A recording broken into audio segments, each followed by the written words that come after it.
Hello friends, DRA से related कुछ काफी महत्वपूर्ण प्रश्न और उत्तर लेकर के आपके सामने मैं प्रस्तुत हूँ। ये सभी ये सभी प्रश्न काफी महत्वपूर्ण हैं और आगामी आने वाले एग्जाम के लिए आने की पूरी पूरी संभावना है। आइए देखते हैं आज का पहला क्वेश्चन। लघु वित्त बैंक के संदर्भ में निम्नलिखित में से कौन सा कथन सत्य है? ए, प्राथमिकता क्षेत्र के लिए कुल ऋण का न्यूनतम 75%। बी, प्रति उधारकर्ता अधिकतम ऋण राशि 50 लाख रुपए तक स्वीकृत की जा सकती है। सी, बड़े उद्योगों व्यवसायिक घरानों को संगठित क्षेत्र और निम्न आय वाले घरों को। डी, इनमें से कोई नहीं। यहाँ सही उत्तर है ए, प्राथमिकता क्षेत्र के लिए कुल ऋण का 75%।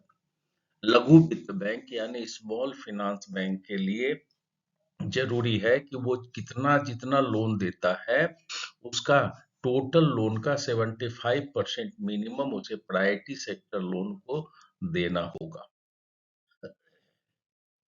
आइए क्वेश्चन नंबर दूसरा। केवाईसी के क्या उद्देश्य हैं? केवाईसी क्यों लिया जाता है? ए, यदि बैंक ऋण देता है तो यह एनपीए नहीं हो। मनी लॉन्ड्रिंग को रोकने के लिए, ग्राहक को डेटाबेस बनाने के लिए, संदिग्ध प्रकृति का लेन-देन की निगरानी करने के लिए। सही उत्तर है यहाँ खो, मनी लॉन्ड्रिंग को रोकने के लिए। केवाईसी लेने का मुख्य उद्देश्य रिजर्व बैंक ऑफ इंडिया का मनी मनी लॉन्ड्रिंग को रोकना यानी ब्लैक मनी को रोकना था। नेक्स्ट देखते हैं, ईएमआई शब्द में शामिल है यानी ईएमआई में क्या क्या शामिल है? ए, ऋण का मूलधन। बी, ऋण मूलधन और ब्याज का एक हिस्सा। सी, ऋण पर ब्याज। डी, ऋण का मूलधन और प्रसंस्करण शुल्क। प्रसंस्करण शुल्क माने प्रोसेसिंग फी। सही उत्तर है बी, मूलधन और ब्याज का एक हिस्सा। किसी भी ईएमआई में ईएमआई का पूरा नाम है इक्वेटेड मंथली इंस्टॉलमेंट। आप लोग कंफ्यूजन में ना रहेंगे कि ये इक्वल मंथली इंस्टॉलमेंट है। It is equated monthly instalment और इसमें प्रिंसिपल और इंटरेस्ट दोनों का एक पोर्शन शामिल होता है। नेक्स्ट है, जब एक ऋण एनपीए बन जाता है तो कितने दिन तक ये अतिदेय या खराब रहता है? अतिदेय कहते हैं या आउट ऑफ ऑर्डर भी कहते हैं कैश क्रेडिट के मामले में।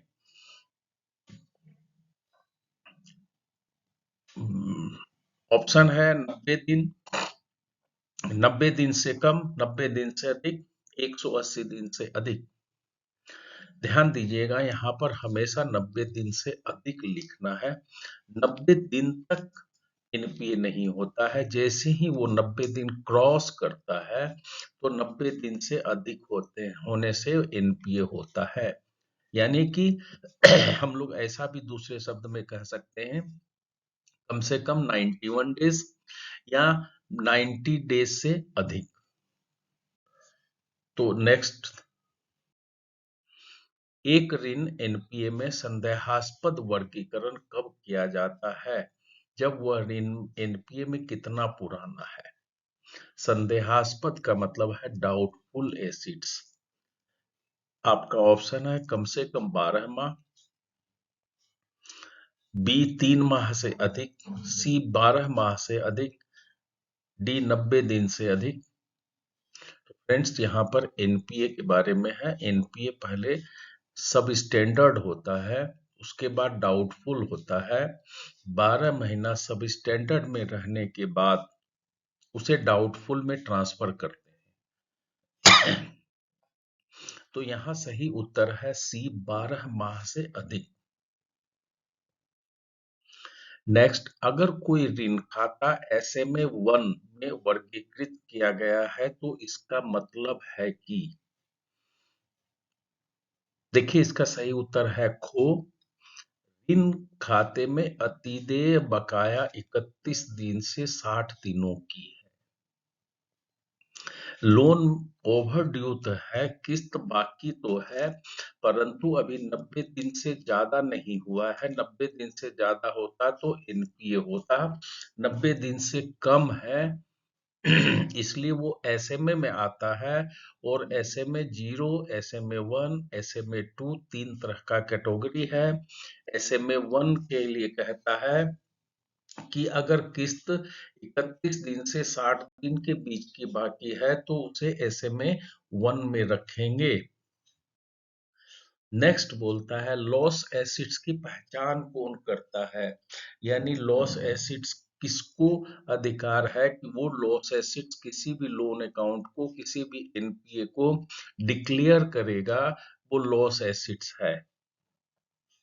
ऑप्शन है आपके पास में बैंक अधिकारी, नेक्स्ट में बैंक का ऑडिटर, नेक्स्ट में आरबीआई का निरीक्षक, उपरोक्त में से कोई भी।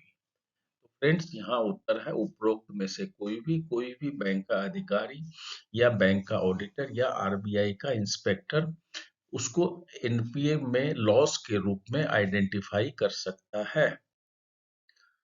नेक्स्ट आइए देखते हैं मौखिक संचार में खाली जगह है शामिल है। मौखिक संचार यानी कम्युनिकेशन जब ओरल होता है ना। ओरल जब कम्युनिकेशन होता है उसमें क्या शामिल है। ऑप्शन है लिखित शब्द, कहे गए शब्द, चेहरे के हाव भाव, और डी में ऊपर बी और सी दोनों।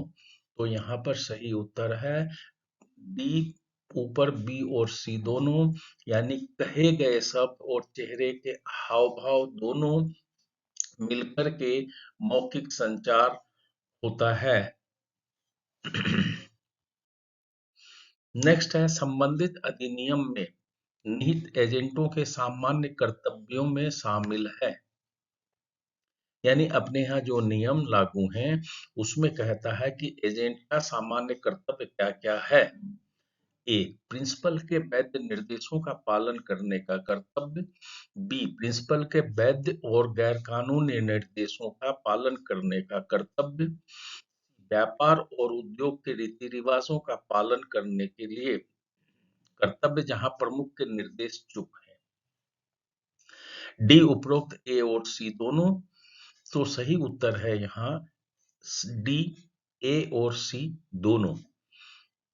बी में देखते हैं प्रिंसिपल के वैध और गैर कानूनी निर्देश का पालन करने के लिए बोल रहा है, तो यहाँ पर वैध का तो पालन करेंगे पर गैर कानूनी निर्देश का पालन करना कोई जरूरी नहीं है, और अगर करते हैं तो उल्टे मुसीबत में पड़ सकते हैं। इसीलिए प्रिंसिपल के किसी भी गैर कानूनी निर्देश का पालन नहीं करना है। नेक्स्ट देखिए बहुत अच्छा क्वेश्चन है। इस क्वेश्चन से अगर आप सही से तैयार कर लेते हैं तो इसमें 4-5 क्वेश्चंस आपके बनते हैं। आइए देखते हैं। यदि किसी व्यक्ति के पास कोई ओवीडी नहीं है तो ओवीडी माने ऑफिशियल वैलिड डॉक्यूमेंट, तो वह एक छोटा खाता या बीएसबीडी खाता खोल सकता है। इस खाते के बारे में निम्न में से क्या गलत है। कई ऑप्शन दिया हुआ है। इस तरह के खाते बैंक अधिकारियों की मौजूदगी में फोटोग्राफर और ग्राहक के हस्ताक्षर के आधार पर खोले जाते हैं। बी है 1 वर्ष के भीतर ग्राहक को ओवीडी के अनुसार पता और पहचान प्रमाण प्रस्तुत करना होगा। सी है खाते में अधिकतम शेष राशि 50,000 से अधिक नहीं हो सकती है। डी, ग्राहक 1 महीने में 10,000 रुपया से अधिक नहीं निकाल सकता है। ई, 1 वर्ष में कुल जमा 1 लाख रुपये से अधिक नहीं हो सकती है। एफ, इनमें से कोई भी नहीं। सही उत्तर है एफ, इनमें से कोई भी नहीं, यानी ये जितने भी 5 आपको लिखे हुए हैं पॉइंट्स, ये पांचों पॉइंट्स एक बीएसबीडी अकाउंट या स्मॉल अकाउंट पर लागू होते हैं। इसलिए इसमें आपके 5 प्रश्न बनते हैं। आप इसको ध्यान से देखिएगा। आपके 5 प्रश्न एक प्रश्न में निहित हैं। नेक्स्ट देखते हैं, निम्न में से कौन सा कथन गलत है?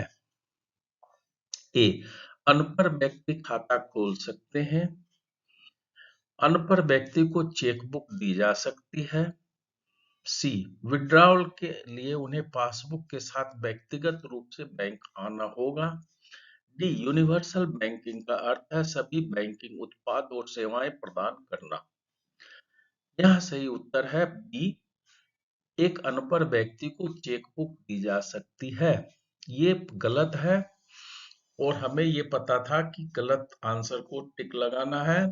तो यहाँ पर एक अनपढ़ व्यक्ति को चेकबुक नहीं दे सकते हैं। उसे जब भी पैसा निकालना होगा तो उसको पेमेंट लेने के लिए बैंक में आना होगा।